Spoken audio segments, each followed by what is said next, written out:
Hi, everyone. Welcome to the SoccerBeat podcast. We're talking Kaizer Chiefs and the big breaking story that Nasreddine Nabi is leaving the club. We don't know the exact reasons. We're going to discuss some of those now. But I've got Tsepo Masilela with me. And just before we started, we were saying maybe not surprising that Nabi left even in the season, but the timing certainly is a surprise now. He's just come back from a FIFA break. We don't really know what the reason is, but what's your immediate reaction? I mean, there's been two different reasons mentioned. The one is that he wants to go and be with his family, which could be in Tunisia or in Belgium because he's got citizenship for both. Or there's some rumors about his qualifications in the CAF Confederations Cup, whether he can or can't sit on the bench. Those are two reasons we've heard. Maybe you've heard others, but what's your immediate reaction, Tsepo? Firstly, it's with the start that the team has had. No one was expecting this news that we got today. But when you mention the two reasons, I don't think the CAF and the requirements or license. I think that one is out of the picture. He could have easily, just be there with the team, sit in the grandstand and let his two assistants, if he was comfortable with them working, with the team while he was away with the family supporting the wife. I don't see that one, as the main reason. Maybe yes, with what happened with the wife and the accident, maybe that could be the reason. But also, I'm falling to the side of saying, if you look at last season, where they finished, let's take the Nedbank Cup away. I think if he didn't win that Nedbank Cup, he was gonna, get fired. If he didn't win the Nedbank, so I think maybe the team, the management felt that, cause he won the Nedbank Cup, let's give him another chance. And to be fair, again, the start was great this season. Out of 6 games and the number of points that they've collected, I think it's 30. If I'm not mistaken. The start has been great, but I suspect maybe there was a fallout, behind the scenes, behind management and the coach. But only time will tell, what was the real reason. Look, it's possible. We don't know for sure. I think you're right that the qualifications thing doesn't make sense because when he was announced, Chief said he has the UEFA Pro license, and the rules are clear. If you have the Pro license from another federation, you can sit on the bench, or if you have the CAF A license. So even if he doesn't have the CAF A license, he can still sit on the bench with UEFA Pro. And as you say, he could have been in the stands. His two assistants could have taken over, and he took a previous club to the final of the CAF Confederations Cup. So he was sitting on the bench just a couple of years ago. So I think we can put that one aside. It's much more likely that, as you say, maybe there was a slight breaking down the relationship and the family issues at the same time have all kind of come together, and maybe neither party's that upset for it to all end. As you say, his legacy maybe wasn't that positive. He did win the Nedbank Cup. He ended that drought, but he probably wouldn't have stayed if he hadn't got over the line in those games.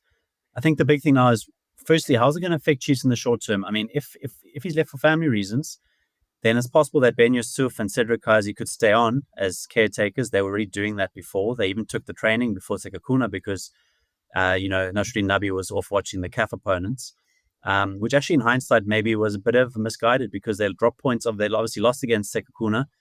His focus was split too early for preliminary round game, which they should have enough to get through. Maybe it affected their preparation. What would you say if Nabi's gone for family reasons? Would you keep the two assistants on board short term and then give yourself some time to decide on the next coach? Yeah. Looking at the games that they were in charge in, I would also feel like I've got a feeling that also, the guys and the players, they more comfortable, they more at ease with the both assistant coach of Nabi. Well, that's what I heard from someone in the Chiefs camp, that actually they felt that, the players are more, comfortable with the two assistants, but it's strange because Nabi brought them, they came with Nabi, and obviously there's still the issue of the goalkeeper coach there. It's all Nabi's team, but again, and if they all gonna move with a coach, I think Coach Pitso, it's about time.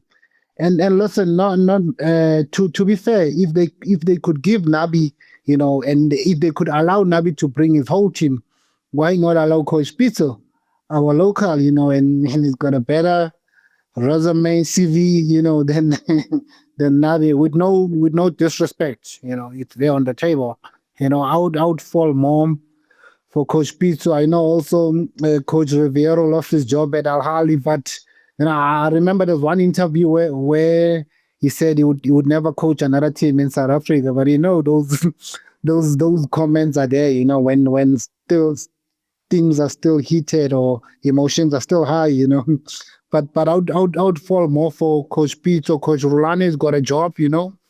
And Coach Ben is doing well in Kenya. So the guy that's available, at home right now, you don't have to negotiate with the team, or he doesn't have to, Coach Pitso is there, and I would love to see a Coach Pitso at Kaizer Chiefs. Yeah, fair enough. I mean, it's time for him to work in South Africa again. It's been a little while since he had a job. And yes, he does obviously command a high salary from that time in the Middle East and in North Africa. And he has a big technical team. But as you mentioned, Coach Nabi got to bring his whole team, which some other coaches didn't get to do. I think they've said to President now that, if they're going to bring a coach, they have to let him bring his own people with him. So I think that's a no-brainer. And you have to at least talk to Pitso and interview him and see, unless there's some particular reason you think it's not going to be a good fit. And then, I think you mentioned Jose Rivera. He said he won't manage another team in South Africa, especially the Soweto rivals, just a couple of months after he left. Yes, he probably didn't expect that he'd be without a job so soon after leaving. But I think it's probably too soon. Maybe in a few years, things settle a bit and then people's memories kind of go, and then you can maybe come and take a job like that. One or two other candidates, in the league already. Someone like Steve Barker, he's taken Stellenbosch to 2 third-place finishes. He's obviously good at developing young players, which there are a lot of at Chiefs at the moment. And he's reached cup finals in the last, 3 seasons now.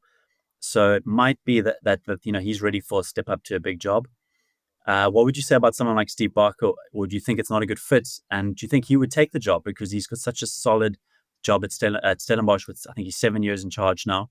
Do you think he would actually jump at that chance, or he thinks the job stability is better in staying in the Winelands? I would think, coaches, they're more like players. Sometimes, you want to win the league, you want to be at the team where the quality is better. And I wouldn't say the resources, because Stellenbosch also, they've got, the resources as far as I know, but also, for Coach Steve Barker, he knows that it would be huge for his career also, to finally test yourself at the big team, Let's see if you can do it with the big boys, and deliver. And is this done well? Like, he's done an exceptional job at Stellis, and sometimes your job speaks for itself. And I'm sure he's one of those coaches where his job, it speaks for itself. And let's assume if it's between him and Pizza, definitely I'll go for Coach Pizza. But also if he's also. Chiefs would also want to look at him. He's a guy that I wouldn't mind. Yeah, I think it's worth maybe interviewing him, because Pitso might not be a long-term appointment. He tends to stay a couple of years at a team. He does win a lot of trophies and then he moves on. But maybe at this stage now, even in his career, he's obviously a little bit older and he's gone and made his fortunes abroad. Maybe he would be there for the long term. But Steve Barker certainly would have to be one you appoint and you give time to for a couple of years. And of course, he does have all the qualifications to be on the bench in the CAF Confederations Cup. They got far last year, only to the semis, so they could easily have gone all the way in that tournament. So he's definitely one to consider. A bit of a left field one, but what about someone like Coach Eric Tinkler? He's done well at Cape Town City, finished in the top 3 or 4 places. He's doing well at Sekhukhune, they're top of the table.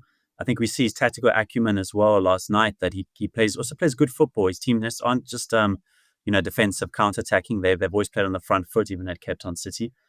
If they can't get Pitso, or he's not open to the move, would you consider maybe interviewing Eric Tinkler? Where do you stand on that? Do you think he's better off at a club like Sekhukhune, or is it time for him to go back to one of the bigger teams after his spell with Pirates a few years back? I think for now, man, he's doing well at Sekhukhune, and he joined Sekhukhune last season during the in the middle of the campaign. I think this is the season where he needs to repay Sekhukhune, because what happened at Cape Town also. And I think this is the season where he needs to replace the Cocoon. And for now, he's doing well. I think he should stay there and try finish the season. See how far they can go. Because as it stands, they're one of the teams that stand a chance of pushing or fighting for the championship. So why would you want to jump the ship at this time when things are going so well and we don't know what's going to happen that side?